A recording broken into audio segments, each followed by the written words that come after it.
تقریر کے لیے محمد ساحل جو متعلم مدرسہ حاضہ ہے وہ آئے اور اپنی یاد کردہ تقریر پیش کرے۔ محمد ساحل۔ السلام علیکم ورحمۃ اللہ وبرکاتہ۔ نحمده ونصلي على رسوله الكريم، اما بعد۔ صدر محترم و حاضرین جلسہ، میرا موضوع سخن ہندوستان میں مسلمانوں کے حالات ہیں۔ موضوع طویل اور دلخراش ہے، سمجھ میں نہیں آ رہا ہے کہ میں اپنی بات ہندوستان میں مسلمانوں کی عظمت رفتہ سے شروع کروں یا 1857 عیسوی کی ناکام بغاوت سے آغاز کروں۔ ایک طرف ہندوستانی مسلمانوں کا تابناک و شاندار ماضی ہے تو دوسری طرف تاریک و المناک حال اور غیر واضح مستقبل ہے۔ برادران ملت، یوں تو مسلمانوں کی تاریخ مشکلات و مصائب، ابتلاء و آزمائش کی داستانوں سے لبریز ہے۔ مسلمانوں کے خلاف ہر دور ہر زمانہ میں مخالفت و معاندت کی آندھیاں چلی، نفرت و عداوت کے طوفان آئے، فتنہ و فساد کا سیلاب آیا، مگر اس حق پرست جانباز قوم نے ان سب کا رخ ہمیشہ دشمن کی طرف موڑ دیا۔ آج بھی عالمی پیمانہ پر مسلمانوں کے خلاف سازشیں ہوتی ہے، اسلام کے خلاف تحریکیں چلتی ہے، مسلمانوں کو ہر ملک میں ظلم و ستم کا نشانہ بنایا جاتا ہے، اور یہ ٹکراؤ ہمیشہ ہوتا رہے گا، کیونکہ حق و باطل کا معرکہ ہے، نور و ظلمت کا معرکہ ہے، کفر و ایمان کا معرکہ ہے، شرک و توحید کا معرکہ ہے، جو تا قیامت جاری رہے گا۔ برادران ملت، مگر جو شدت ہندوستان میں نظر آتی ہے وہ کہیں اور نظر نہیں آتی۔ یہاں مسلمانوں کے خلاف نفرت و عداوت، ظلم و ستم، مصائب و آلام کا سلسلہ آزادی کے بعد سے ہی جاری ہے۔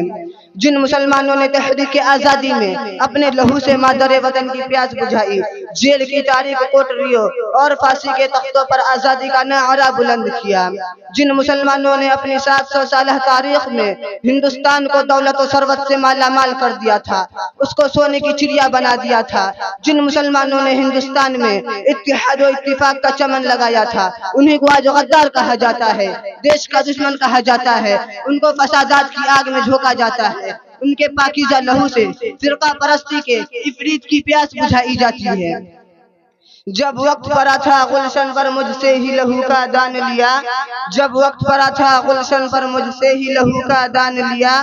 اور میرے ہی لہو کے چھینٹوں سے ہولی بھی منائی لوگوں نے۔ برادران ملت، یہ تو مسلمانوں کا احسان ہے کہ انہوں نے اس دیش کو قطب مینار کی بلندی، چار مینار کی عظمت، جامع مسجد کی پاکیزگی اور تاج محل کی خوبصورتی عطا کی، ہندوستان کو جنت نشاں بنایا، اس کے وقار کو بلند کیا، مگر آج اس کا ثمرہ کیا مل رہا ہے؟ بھاگل پور کی بھوچا کا داستان، ملیانہ کا المناک واقعہ، مراد آباد کا لہو لہان عید، میرٹھ کے جلتے مکانات، بجنور کے دل خراش شیخے، احمد آباد کا دلدوز ہنگامہ، جمشید پور کا ہولناک فساد، یہی ثمرہ ہے شیخ الہند حضرت مولانا محمود الحسن دیوبندی رحمت اللہ علیہ کا، شیخ الاسلام مولانا سید حسین احمد مدانی رحمت اللہ علیہ کا، امام الہند ابوالکلام آزاد رحمت اللہ علیہ کا، اور مجاہد ملت مولانا حفظ الرحمن سبھاروی کی قربانیوں کا، یہی ثمرہ ہے محمد علی جوہر کی قربانیوں کا، یہی ثمرہ ہے حوالدار عبدالحمید کی جانبازی کا، یہی ثمرہ ہے شہید اشفاق اللہ خان کی جانبداری کا، یہی ثمرہ ہے بریگیڈیئر عثمان کی فداکاری کا، یہی ثمرہ ہے ہزاروں علماء کی جد و جہد اور قربانیوں کا، یہی ثمرہ ہے سید احمد شہید کے تحریک آزادی کا، یہی ثمرہ ہے شیخ الہند رحمت اللہ علیہ کی تحریک آزادی کا۔ قربانیوں میں ہم ہیں تو راحت میں کوئی اور، قربانیوں میں ہم ہیں تو راحت میں کوئی اور، انصاف ہو رہا ہے یہ اہل وطن کے ساتھ۔ برادران،